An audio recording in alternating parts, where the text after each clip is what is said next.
সড়ক দুর্ঘটনার কবলে পড়েছে বৈষম্য বিরোধী ছাত্র আন্দোলনের নেতা হাসনাত আবদুল্লাহ ও সার্জিস আলমের গাড়িবহরের একটি গাড়ি বুধবার ২৭ নভেম্বর সন্ধ্যা ৭:৩০টার দিকে চট্টগ্রাম কক্সবাজার মহাসড়কের লোহাগাড়ায় চুন্তি ইউনিয়নের কাজী রাস্তার মোড়ে এ দুর্ঘটনা ঘটে।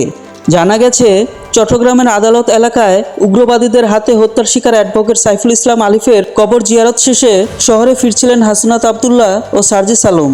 তাদের সঙ্গে আরও অনেকে আলাদা গাড়ি করে ফিরছিলেন। ওই গাড়িবহরে একটি গাড়ি দুর্ঘটনার শিকার হয়।